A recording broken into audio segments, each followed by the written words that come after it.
वाष्पोत्सर्जन, ट्रांसपीरेशन विज्ञान की यह एक शब्द है जिसको हम लोग सामान्य विज्ञान में पढ़ सकते हैं। वो ज़रूरी नहीं है कि इस तरह के टॉपिक पढ़ने के लिए किसी व्यक्ति को बहुत पढ़ा लिखा होना चाहिए।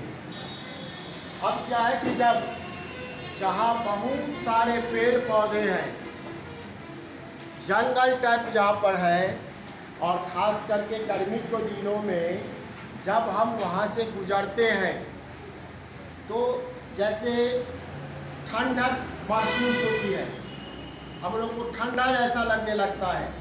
इवन और तेज गर्मी में भी कुछ लोग क्या करते हैं, यदि कुछ काम कर रहे हो और थक जाने के बाद आसपास यदि कोई पेड़ है उस पेड़ के नीचे ला करके बैठ जाता है।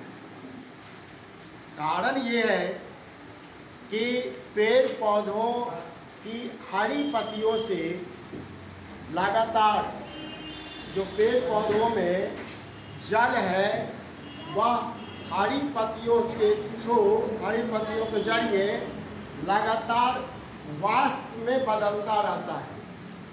यानी हम लोग बोलचाल के भाषा में कह सकते हैं कि पेड़ पौधे लगातार अपने से खुद से वाष्प छोड़ते रहता है।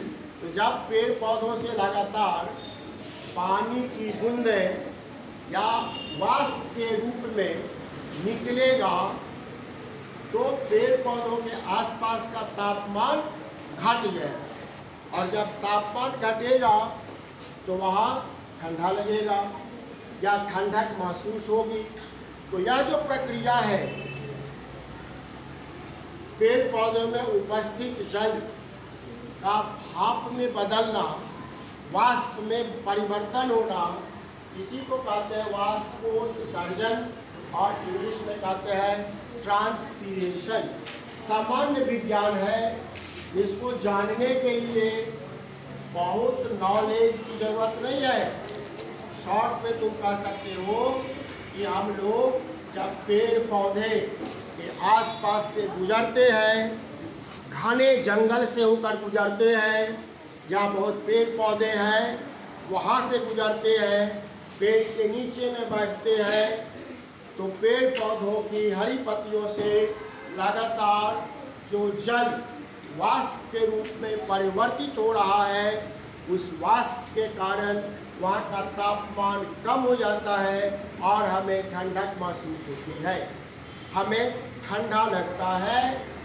इसीलिए हम पेड़ के नीचे में बैठते हैं या उसके आसपास से गुजरते हैं तो हमें ठंडक का फीलिंग होता है। और यही टॉपिक है वाष्पोत्सर्जन।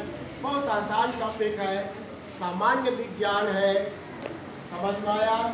किसी को डाउट है तो पूछेगा। अब हम कुछ बच्चों से पूछेंगे, ठीक है? ओवर।